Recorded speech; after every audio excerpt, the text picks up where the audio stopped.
morning, everyone. My name is Yashi Dwivedi and I'm a MTech Biotechnology student. आज हमारा topic है genetics. हमारे पास कुछ फैक्ट्स एंड टर्म्स हैं यहाँ पे। हम पहले इन्हें समझेंगे ताकि हमें आगे जेनेटिक्स समझने में इजी रहे। तो जो टर्म हमारा जेनेटिक्स है वो हमें बैटसन ने दिया था and the father of genetics is Mendel. देखिए, इन दो चीज़ में कंफ्यूज नहीं होना है कि टर्म जेनेटिक्स और father of genetics.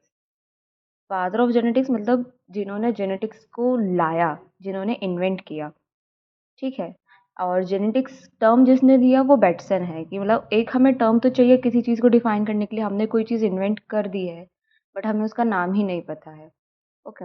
And father of modern genetics is Bateson. Modern genetics का मतलब जिसने उसमें न्यू मॉडिफिकेशन किए हों और हमारे लिए समझने के लिए ईजी किया हो। और जो बैटसन ने टर्म्स हमें दिए थे वो है allele, homozygous, heterozygous and filial. Filial का मतलब प्रोजेनी है, इसे याद रखिएगा क्योंकि ये हमें आगे काम आएगा। Father of experimental genetics Morgan. Experimental material इनका ड्रोसोफिला था जिसमें हमने linkage, crossing over, criss cross, inheritance इसके सबके बारे में समझा था। फादर ऑफ ह्यूमन जेनेटिक्स हमारे गैरोट हैं। इनका कॉन्सेप्ट था one mutant gene and one metabolic block. इसको भी हम आगे समझेंगे। फर्स्ट मेटाबॉलिक डिसऑर्डर जो हमने हमारे हिस्ट्री में फाइंड आउट किया गया था वो है alkaptonuria which is known as a black urine disease. ये भी हम आगे बढ़ेंगे। ये एक एंजाइम की डिफिशियंसी से होता है जिसे हम होमोजेनेसिस एसिड ऑक्सीडाइजेशन कहते हैं। So yes, good morning everyone. हमारा टॉपिक है genetics. Genetics is a branch of biology concern with the study of gene, genetic variation, heredity in organism. Okay.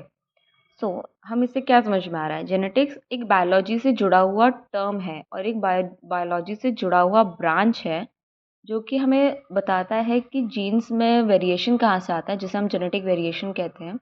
Jeans actual में होता क्या है? जीन्स से हम बात करते हैं ना कि उसके जीन्स बहुत अच्छे हैं, दैट मीन्स हमें पेरेंट्स से कौन से जीन्स मिले हैं। It's a term related to the chromosomes also, हम इसे आगे समझेंगे। And heredity in organism.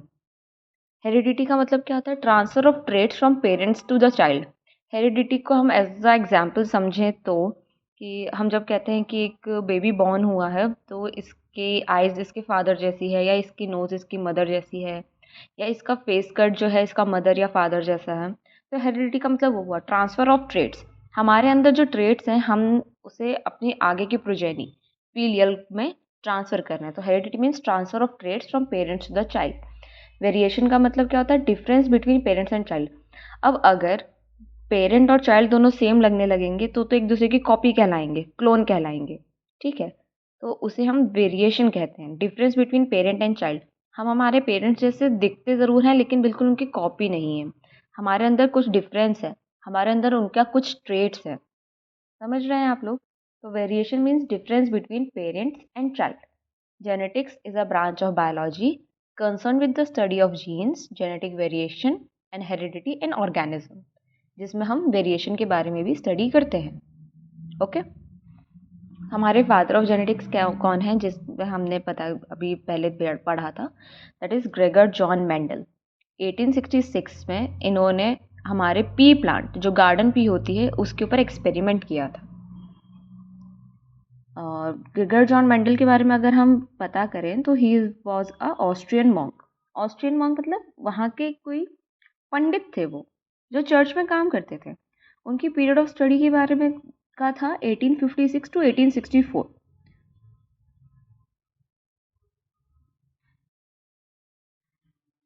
हमारा जो एक्सपेरिमेंट जिसके बारे में हम पढ़ेंगे, जो जेनेटिक्स हम पढ़ रहे हैं, दैट इज़ मेंडेलियन जेनेटिक्स।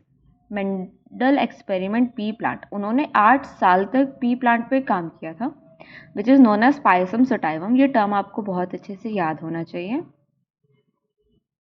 लेकिन ऐसा जब हम जानते हैं कि हमारे ये ऑस्ट्रियन मॉन्क थे, इन्होंने अपनी गार्डन में पीज़ उगाई। उसके बाद उन्होंने उसमें कुछ चीज़ें नोटिस करी, जैसे कि कोई पी पॉड छोटा है तो कोई पी पॉड बड़ा है, किसी पी पॉड में 2 सीड्स हैं, किसी में ज़्यादा हैं, किसी का कलर ग्रीन है, किसी का कलर येलो है, कोई प्लांट बहुत बड़ा है तो कोई प्लांट बहुत छोटा है। ये क्या है? ट्रेड्स हैं, डिफरेंट टाइप ऑफ वेरिएशन है, ठीक है। जो भी हमने पेरेंट सीड उसने बोया होगा, उसने जो भी ग्रो किया होगा, उसकी जो ट्रेट्स हैं वो प्लांट में देखने को मिली। ठीक है? तो scientist who discovered Mendel experiment was Hugo de Vries, Carl Correns, Erich von T शेरमार।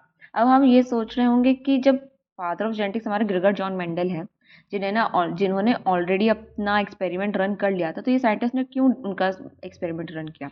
For 34 years Mendel का जो वर्क था वो अनडिस्कवर्ड था। मेंडल्स की जो फाइंडिंग थी वो किसी को पता ही नहीं चली। हाँ, हालांकि उन्होंने अपनी कहीं पे लिख रखी थी जिसको उन्होंने आगे पढ़ा, समझा कि व्हाट इज जेनेटिक्स। ओके, तो ये 3 साइंटिस्ट थे जिन्होंने अपना एक्सपेरिमेंट आगे रन किया। एक्सपेरिमेंट का नाम था, title was experiment on plant hybrid. उसके बाद ये एक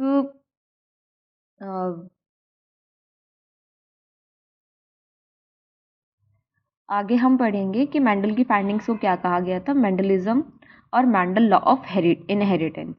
ओके, टर्मिनोलॉजी अगर हम पढ़ें जैसे हमने पहले जाना, तो William Bateson in 1905, gene Johannsen in 1909, it is hereditary determining factor. Gene को हम क्या करेंगे, it is hereditary determining factor, जो हेरिडिटरी के बारे में बताता है। हेरिडिटरी हमने पढ़ा था, transfer of traits from parents to child. Gene क्या बताएगा, determine the factors of the heredity. Continuous switch off DNA हम ऐसे भी समझ सकते हैं, जीन का मतलब कंटिन्यूस स्विच ऑफ डीएनए होता है। Alleles, pair of contrasting characters. ठीक है, अलील्स हमारे 2 अलग अलग क्रोमोसोम पे होते हैं जो लिंकेज के थ्रू ज्वाइन होते हैं, ये हम आगे पढ़ेंगे। से अब अगर हम मेंडलिज्म के बारे में पढ़े, मतलब मेंडल ने दिया था, तो मेंडल लॉ ऑफ इनहेरिटेंस के जानने से पहले हम पढ़ेंगे व्हाट इज मेंडलिज्म। मेंडलिज्म मतलब जिन्होंने हमारा जेनेटिक्स के बारे में हमें बताया। ओके, तो बर्थ ऑफ मेंडल 1822, हमें ये याद रखने की जरूरत नहीं है। एक्सपेरिमेंटल ड्यूरेशन जो है उनका वो है 1856 टू 1863, और 1864 भी कुछ लोग कहते हैं। अराउंड 7 ईयर्स टू 8 ईयर्स इन्होंने एक्सपेरिमेंट अपना किया। इन्होंने फिर अपना पेपर पब्लिश किया, experiment in plant hybridization, published in 1865 और 1866 इन नेचर फॉर शेंडरवेरिन, natural history society of Brunn. ये एक मैगजीन है उस टाइम के जहाँ पे पेपर पब्लिश हुआ करते थे। फिर मेंडल की डेथ कब हुई, 1884 आफ्टर देयर वर्क। लेकिन मेंडल का जो वर्क था वो 34 ईयर्स तक अनडिस्कवर्ड रहा। उसे रीडिस्कवर हुआ in 1900 by Hugo de Vries, Correns and Tschermak. Mendel work republish by Hugo de Vries, Mendel work converted into law of Correns. Okay, लेकिन अगर हम ये समझे मेंडल का वर्क हिडन क्यों था, तो क्योंकि उसने मैथमेटिक्स यूज़ करी थी बायोलॉजी में। ये हम आगे समझेंगे उसने मैथमेटिक्स कहाँ यूज़ करी थी और कैसे यूज़ करी थी। Mendel never provided any physical proof of factors, मतलब उसे ये नहीं समझ में आया था कि वो अपने जो थ्योरी वो दे रहा है उसे एक्सप्लेन कैसे करे। ठीक है, और उस वक्त पॉपुलैरिटी ऑफ डार्विन थी। हमने डार्विन थ्योरी पढ़ी है, the survival of fittest and all, अगर आप लोग ने पढ़ा हो तो। Communication was not easy in those days. ठीक है, reason for success of Mendel, use of mathematics in biology. पहले लोगों को लगता था कि बायोलॉजी और मैथमेटिक्स का कोई लेना देना ही नहीं है, लेकिन रीजन फॉर सक्सेस यही था कि आप बायोलॉजी में भी मैथमेटिक्स यूज कर सकते हैं। स्टडी फॉर 1 और 2 कैरेक्टर एट अ टाइम, उन्होंने एक बार में 1 से 2 कैरेक्टर की स्टडी भी करी थी। अब हम आगे कुछ टर्म्स के बारे में अगर पढ़ना चाहें कि हमारे जीन पे जो जेनेटिक्स में आगे जो काम आएंगे, they are phenotype and genotype. Phenotype का मतलब होता है फिजिकल फीचर्स जो हमें अपनी आंखों से नज़र आ रहे हैं, जो बाहर से नज़र आ रहे हैं। जैसे हम किसी को कहते हैं कि उसके बाल लंबे हैं, वो या वो बंदा लंबा है, या कोई छोटा है, या उसकी आंखें ऐसी हैं, या उसकी नाक वैसी है, या उसका जो बॉडी टाइप है वो ऐसा है। That those are physical features जो हमें विजिबल हैं। जीनोटाइप मतलब जेनेटिक कंपोजिशन जो हमें विजिबल नहीं है, लेकिन हमें पता है कि उसमें कोई जेनेटिक वेरिएशन आया है। जैसे पी प्लांट का अगर हम लें, टी का मतलब डोमिनेंट अलील। ठीक है, dominant allele which is trait which is expressed, और recessive allele trait which is not first expressed, या फर्स्ट जनरेशन में जो पूरी तरह से एक्सप्रेस नहीं हो सकता। अगर हमारे पेरेंट के जो जीन्स है उसमें प्योर टॉल है, और जो हमारी फीमेल है वो प्योर शॉर्ट है, मतलब ड्वार्फ प्लांट है, अगर हम उनका हाइब्रिड कराएं या क्रॉस करवाएं, तो जो हमारा डोमिनेंट अलील है वो इसमें शो करेगा। Genotype phenotype is not same. अगर हम देखें तो जीनोटाइप जो है हमारा वो बताएगा हाइब्रिड टॉल। क्यों? क्योंकि ये प्योर टॉल नहीं, प्योर टॉल में डबल टी है, इसमें एक टी और एक स्मॉल टी है। जस्ट बिकॉज ये हमारा डोमिनेंट है इसलिए हमारा प्लांट हमें टॉल नजर आएगा phenotypically.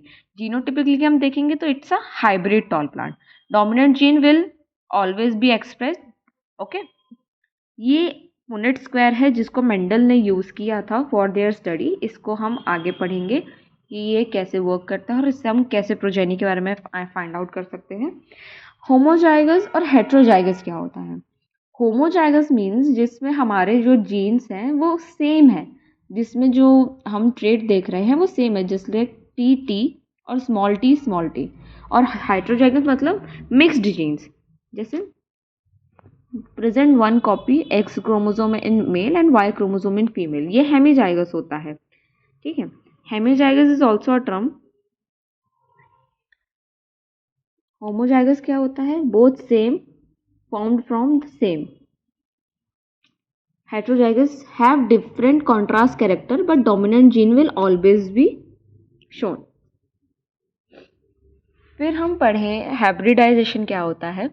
Crossing over between two pure plants whose both characters contrast whose genetic composition is different. Means T T और टी टी प्योर ड्राफ और प्योर टॉल, इनकी प्रोजेनी क्या आएगी? हाइब्रिड आएगी। क्यों? क्योंकि एक डोमिनेंट जीन था और एक रिसेसिव जीन था हमारे पास। The process of interbreeding individuals from genetic distinct population to produce a hybrid. The process of interbreeding, ये हम क्या करा रहे हैं? इंटरब्रीड करा रहे हैं इसे। क्यों? ये सेम तो है नहीं, अगर हम सेम सेम का कराएंगे तो हमें सेम ही मिलेगा। अगर स्मॉल टी का और फिर से स्मॉल टी का कराएंगे तो हमको हाइब्रिड प्लांट नहीं मिलेगा। The process of interbreeding individuals from genetically distinct population. From genetically distinct population का मतलब क्या होता है? जिनका जेनेटिक कैरेक्टर अलग हो एक दूसरे से, टू प्रोड्यूस अ हाइब्रिड। जब जेनेटिक कंपोजिशन ही अलग हो तो हमें एक हाइब्रिड मिलेगा। फिर अब हम देखें जो हमारे मेंडल ने स्टडी करी थी, that is a mono hybrid cross, जिसमें हम सिर्फ एक कैरेक्टर को लेके चलते हैं, जिसमें सिर्फ एक कैरेक्टर का एक्सप्रेशन स्टडी करते हैं इन हाइब्रिडाइजेशन। जैसे लाइक एक कैरेक्टर है या टॉल टॉल का, तो बस हमें प्लांट क्या मिला? F1 प्रोजेनी क्या है? F1 मतलब फीलियर प्रोजेनी हमारी क्या है? टॉल है। डाई हाइब्रिड क्रॉस जिसमें हम दो कैरेक्टर लेके चलते हैं, they are cross, two characters are taken and then they are cross, then there are character expressed and studied. यहाँ दो कैरेक्टर क्या लिए हुए हैं? टॉल भी है और हमारा प्लांट राउंड भी है। राउंड मतलब जो पी है हमारा दैट इज इन राउंड, तो टॉल और राउंड और ड्वार्फ एंड रिंकल। तो हमें क्या मिला? Tall round. क्यों? क्योंकि इसमें हम देख रहे हैं कि ये भी एक हमारा डोमिनेंट जीन है, ये भी डोमिनेंट जीन है, ये भी डोमिनेंट जीन है और ये भी डोमिनेंट जीन है। इसके लिए भी एक बड़ा क्रॉस बनता है और इसके लिए एक बड़ा क्रॉस बनता है। मोनोहाइब्रिड क्रॉस का एग्जाम्पल ये है हमारे पास।